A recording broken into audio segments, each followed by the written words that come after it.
I've been in technology for 35 years, and if you peel all of the layers back in technology, originally I'm a network engineer, which is why I'm really excited to invite our next guest to the stage, Matthew James Bailey. Now, Matthew did pioneering work on low-power, wide-area networks, and as someone who's worked both in networking and in IoT, these are the tiny radios that make everything mesh network together, that get things from point A to point B, that allow you to gather the data that Genevieve wants us to be so very critical about. It's a fundamental technology in the Internet of Things, and Matthew's work now is with IoT companies, Fortune 10 companies, governments, investors, and startups. His goal is to grow the IoT market. Let's welcome Matthew James Bailey to the stage. Hello. Great to be here. What a lovely, lovely, refreshing talk from Genevieve about living things. It's so important we forget about living things when we're talking about IoT. So Eden and I have been talking for a little while, for a few months now, and he wanted me to do something slightly left field, and actually, rather than just give you the whole background to IoT, to actually give you a global view and combine some new initiatives that are happening in IoT around impact investing in IoT. So purpose is everything. The whole point of the way that humanity is called in the IoT is because it has to. We have to become purpose-driven. And part of this content will explain to you why we need to become purpose-driven. It's going to be on LinkedIn, so it's basically an educational piece, which you can look at afterwards, but I probably will jump through some of the slides quite quickly. The last time I was in Sydney was in '98, working on electric vehicles. It was really good fun, actually. And I actually designed a distributed computing system for real-time control. Sydney certainly has changed very much since then. It's a beautiful place. So I'm not going to really go through. This is basically just give you a bit of credibility that I'm active globally in IoT. I've spent time with premiers of countries, David Cameron, advising him on IoT. I advised the Premier of Alberta and their government on IoT. I've advised quite a few business leaders and government leaders on IoT. I did a lot of work with the Weightless Special Interest Group, where we developed 3 low-power, wide-area open network standards for the IoT, working very closely with James Collier, who founded is it still on? Cambridge Silicon Radio, which has sold for $2.4 billion, and ARM Holdings on IoT food security projects. And I designed the US's largest IoT ecosystem and business accelerator. But I'm going to share something with you that's much bigger than that, actually, that one of my buddies is working with the White House and some international initiatives. Okay, let's just get on. So Plato, a very interesting fella, basically understood something called unification. And as he observed nature and the world around him and the galaxy, he realized that bodies came into balance, that there was a natural harmony that the universe was trying to express through gravity. And that's why, effectively, planets are in, effectively, a harmony through gravity. And he also had noticed that the human body, its ecosystems, also became in harmony as well. And this is what he called unification. And the Internet of Things really is about unification of the physical and the digital world, but it has to be done in purpose. So unification is basically solving equations, so let's ask some questions. Which human and Earth ecosystems do we need to unify? And what global phenomena can we use to unify those systems? Okay. So purpose is really important, and I advise businesses and individuals on how to discover their purpose, and actually it's a new way of discovering a high level of activation for businesses to become aligned and successful. And when I talk about purpose, it's important to have the right mindset. There is no box. When people say we're thinking in the box or out the box, there is no box. And that effectively opens up your creative space in a way you've probably never experienced before. And having the right mindset is really quite important when you're working with IoT. So I'm going to talk about Internet of Things, something called impact investing, and also some innovation frameworks around smart cities that are bleeding edge that I'm involved in. Okay, so let's look at our competition globally. We know the climate's broken. We also know that food production is breaking, and I've got some stats just to show you briefly afterwards. But we also see leadership from the world, global leaders, about coming together to actually collaborate and actually fight this competition. But we also have a problem with increasing population. We're expecting 9.6 billion by 2050. And the reason why people are going to be moving to things like smart cities is because of economic and climate reasons. And so by 2050, I'm sorry you can't see that, but basically 70% of the global population will be living in cities or urban areas. So cities have to become intelligent in order to strike a sustainable balance between population growth, human living, and planet resources. And that's where unification needs to come in. Okay. Bit more about climate change. So these are some of the graphs that I use from the National NCAR, National Centre for Atmospheric Research. NASA were involved in developing climate change models that are used throughout the world for weather prediction and things like that.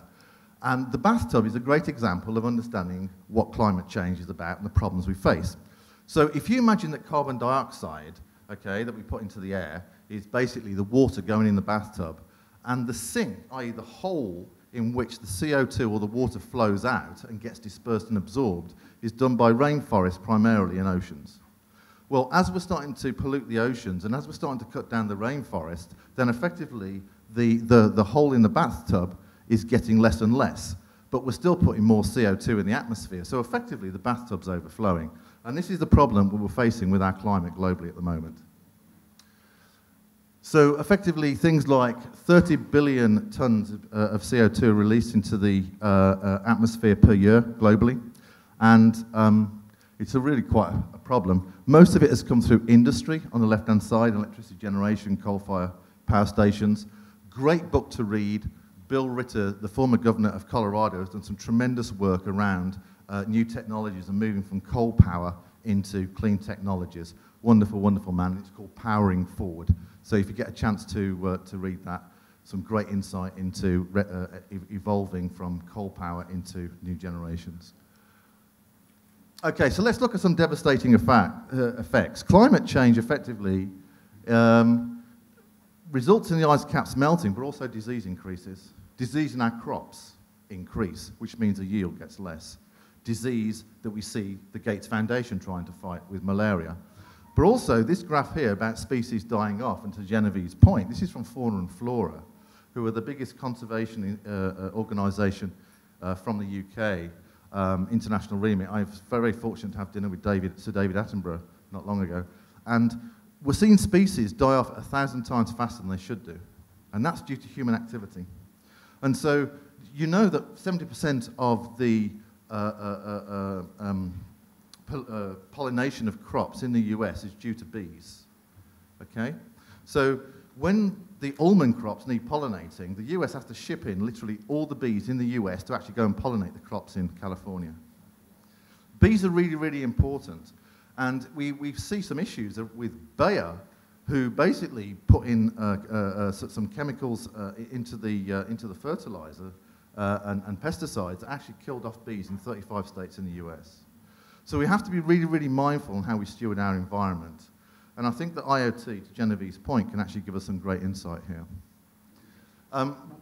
We're going to see a lot more severe storms. This is according to the data. And we're going to start to see sea levels rise and populations displaced. Now, here's a couple of things for you. In the last 2 months, it has been recorded officially that the first two populations that have been displaced due to ice caps melting are in Louisiana and in Alaska.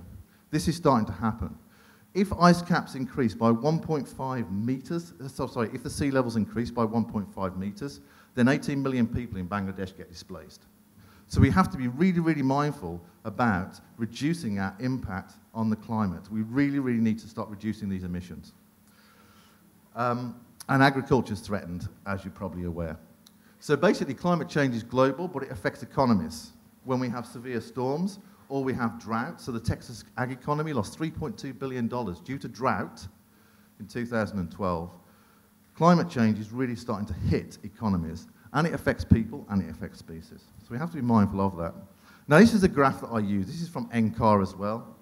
If you want to know more, contact a guy called Scott Radar, wonderful guy, advises the Vice President. And this gives us basically a view of how precipitation is going to change over the forthcoming decades. Where it's red and purple, that means that there's going to be a lot less water falling and they will become drought-ridden, those areas. And where it's green or blue, then hallelujah, there's a lot of rain, but then you get flooding. So what I'm really pleased about is that Scotland is still green. So that means everybody in the UK is going to move to Scotland. But what's troubling is this. If we look at places like India and Bangladesh here, and if we look at the things like the US, this is where crops are grown in their main states in the middle, and it's going to become drought-ridden. So there's a real food security issue in the US and other places in the world because climate is changing the way precipitation is falling. And IoT can have a really, really good play in helping us to minimize water used in agriculture, but also optimizing output as well. Okay, so here's some facts about potable water. This is drinkable water. Anybody that tells you that desalination is the answer to us not having enough potable water, look at the energy calculations of basically doing the desalination, and then moving it in country for it to be distributed. It doesn't add up. We have some real problems around potable water. So according to The Guardian, we use about 4 trillion cubic litres of potable water. 50% is wasted through distribution, and 70% is used in agriculture. By 2050, if the population growth that we expect to happen, then we're looking at 3 times that amount of potable water needed. And by the way, we have to increase our food output by another 70%. So we really need to optimize the usage of planet resources, and we also need to optimize and increase the yield from crops, and IoT can really make a difference there. So what I would say is that smart agriculture, in my humble opinion, is probably the most important vertical that we need to bring IoT to in order to make our future sustainable with the planet resources available, but also with the increased population growth. And I worked on a project with Arm Holdings around IoT and food security. And it's very much at the top of the agenda of social responsible technology companies like that. Okay, let's move on. So the Internet of Things, I just want to wrap through this very quickly because I've got a lot to talk about. So basically, it is a sensor that is in the physical world. This is measuring information from the physical world, and it is tweeting. Now, this is really important. This is why low-power wide area networks are set to actually enable the IoT, because we need more sensors, we need more connectivity. It is not about multimedia streams. It is about devices tweeting. It might be a smart meter tweeting every 15 minutes. It might be a soil moisture sensor coming on when the pivot irrigation system's turned on and actually tweeting every few minutes and then going off and tweeting every 24 hours when the pivot irrigation system is finished. So effectively it's tweeting over a wireless network to an application with big data, artificial intelligence, which we're going to hear about next, which is really important. And that effectively makes sense, and action's taken in the physical world. And we see all sorts of different technologies, such as short-term stuff like Bluetooth, Zigbee, I think, has had its day, and Wi-Fi. And then we see long-range wireless connectivity for sensors, such as GSM and low-power wide area networks. And what we're starting to see is really advanced thinking from Fortune 500 companies like Arrow about something called Things Evolved, which is really about using sensors in business processes, maybe industrial, maybe logistics, maybe in agriculture, where effectively we're bringing the physical world into the digital world through measuring information. It's about evolving our processes. It's about evolving our engagement and our understanding with that physical locale or that particular process. So I always use this with governmental ministers as an example of what the IoT could be. So the human body is a fantastic example. It's billions of sensory, we have billions of sensory inputs that effectively over the physical surface of our body. We may hear, touch, smell, sense, see, things like that. And that information is sent over body networks to our brain or our cloud computer, where data is stored and intelligence is created and then actions taken. So we may run, walk, cry, sleep, we may do a number of things based on our body effectively interacting with the physical world, with sensory data, going over networks in real time, to our cloud computer, and then taking action. And so really, this is unification of the human digital organic system with the physical world. So let's go further. So what happens if we had, across our entire planet, sensors on things, people, animals, environments, and cities? And those sensors were sent in real time over IoT networks to big data, or a brain, artificial intelligence, where data is stored, information is created, and decisions are made. Then we can take intelligent action. We've been given this example of this body, this human body that actually is an IoT example. We're moving towards the Earth, the planet itself, large scale, becoming a source of sensory inputs in order for us to engage intelligently and responsibility and with decent stewardship with the planet and what it's communicating. So the IoT really offers the opportunity for us to address some real key challenges, really about climate, in my opinion, and allows us to unify what's happening with the planet with human activities. And the IoT really could be the start to creating a balanced coexistence between humanity and planet ecosystems. Okay. And there's lots of different applications in IoT, that's fine. I'm just going to give you one example, okay? So wearable computing. So imagine that there are sensors in our clothes. Imagine that an entire nation's blood pressure and heartbeat is being measured in real time simultaneously. How would that change healthcare? We would see disease before it happens and then actually take action. We would see a cold or a flu, detect that earlier and then take action. The healthcare systems are breaking because the hospitals are looking at acute, they're designed for acute healthcare, but actually they're dealing with long-term healthcare. We need IoT to step in and actually manage IoT long-term healthcare in the home. So that's one example of what will happen on a mass level. Let's just move on very quickly. So unification, how do we unify this physical world and the digital world? Well, we definitely need energy responsible, cost effective network technologies, and this is where low power wide area networks come in. So here's effectively a quick table looking at the IoT connectivity gap. We need sensors that can communicate over many kilometers. We need basically to be very, very low cost to connect a sensor into a network because we want to enable as many business propositions as possible. We want long sensory battery life because we can't afford to provide power to the actual spot. We need low cost data contracts, and it needs to be very, very cheap to build out. So what I'm doing here is very quickly comparing where the cellular industry is going and what low power wide area networks do. And the quick comparison table is this, is that basically low power wide area networks bridges the connectivity gap of low energy sensors that are very, very cheap to connect, that are very, very cheap themselves, and are very, very cheap to run and last for a long time on a battery. That allows us, a single AA battery, that allows us to deploy as many, many sensors as possible. And that's good because we need to unify the physical world. We need to understand what the physical world is communicating to find a balance. So I think that low power wide area networks have been designed for the people, by the people, for the people, and they are probably the biggest economic development opportunity that the world has ever seen. Let me give you an example. So we're going to see two different types of low power wide area networks, public and private ecosystems. This is a slide from 5 years ago, right? And this has come true. So we're seeing these deployed all over the place. Okay, so for the US, how much would it cost to cover the US with a low power wide area network? It would cost you $60 million.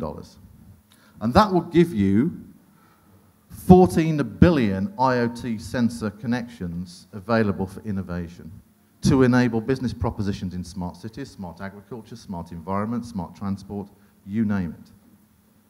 This is the biggest economic development opportunity that we've seen in IoT.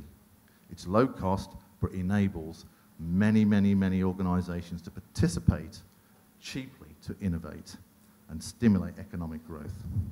Okay, very quickly, IoT climate impact framework. A government's currently considering this. So, we need to unify, right, the physical world, the digital world, right? And we need to deal with climate change issues. We need to understand what the planet's communicating. We need to reduce our carbon emissions. We need to actually find a balance with the planet. So what happens if we deploy a national climate change IoT LP1 network using dedicated climate change spectrum? If the cellular operators are so interested in climate change and so passionate, why aren't they offering spectrum for free in order for us to innovate and find a balance with the planet? They're not. We have to take charge. It's old ivory tower thinking. We need to be forward thinking. We need to have a new mindset. We need to take control. We need to bring balance to humanity and the planet.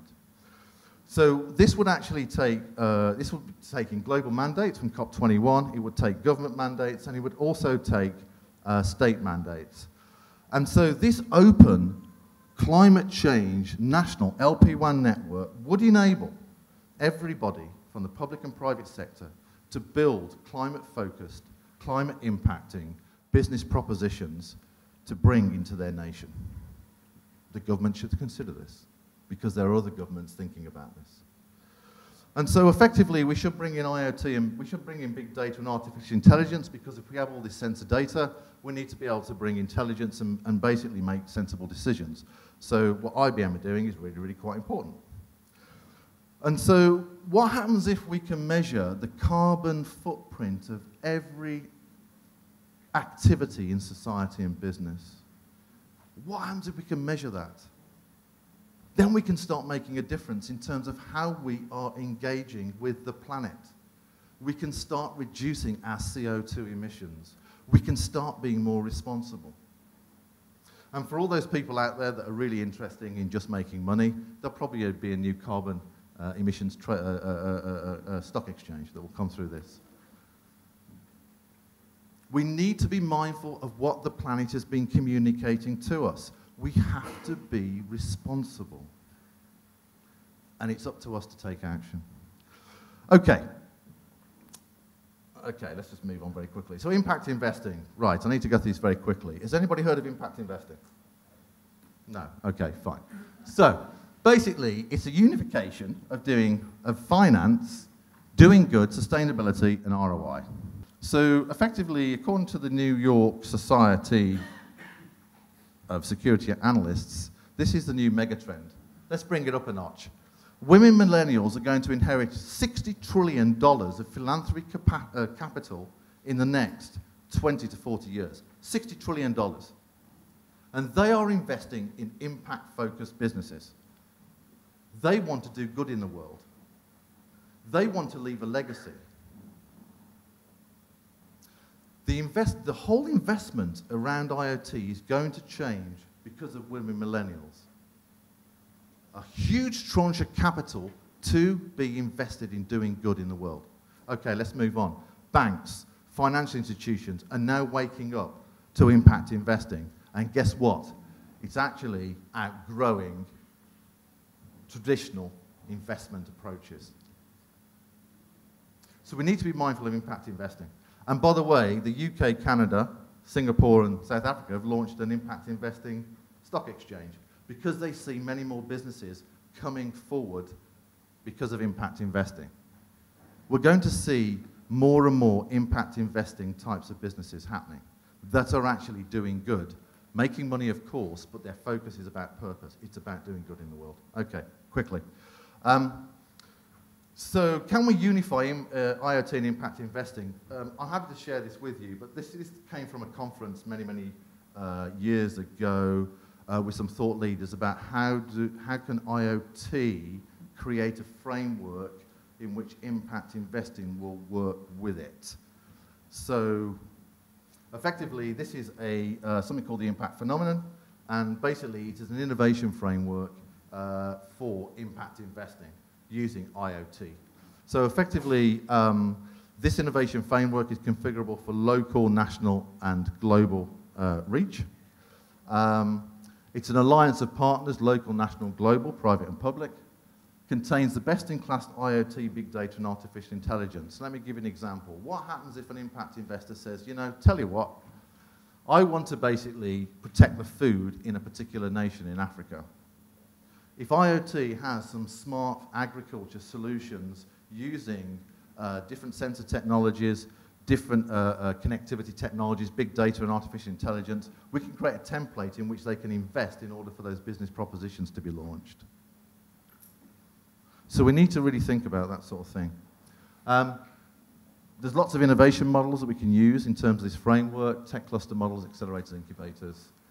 And the whole point is that we are enabling impact investors to translate their purpose, remit, and finance into technology business propositions that are doing good in the world using IoT. Okay, briefly. Things like B corporations, look them up. We're going to see a lot more benefit corporations. These are a combination between non-for-profits and for-profits. Good way of getting money without diluting equity. Be mindful. And we're going to see all sorts of different types of impact investing remits in territories like India. And also, there is talk about actually creating an IoT business template where anybody in any village in a remote community has the technology and the funding to build IoT solutions to create positive impact in their community. Maybe it's actually finding water much quicker that their community needs.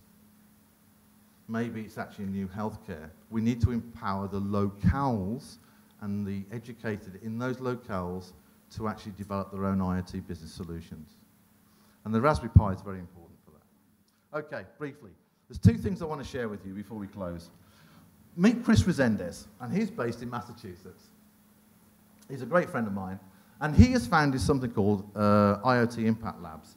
And he has created an ecosystem of 200 IoT and tech companies across the public and private sector. And he is taking IoT into small, medium businesses, applications such as smart port, smart short, smart cities, smart ag. He's actually taking IoT into these places to increase business efficiency and to create jobs. And that's the only thing he wants to do. He wants to basically use IoT for economic development in Massachusetts and prove that IoT creates value in terms of economic growth, but also creates jobs. And guess what? GE, Analog Devices, and Dell are involved in this.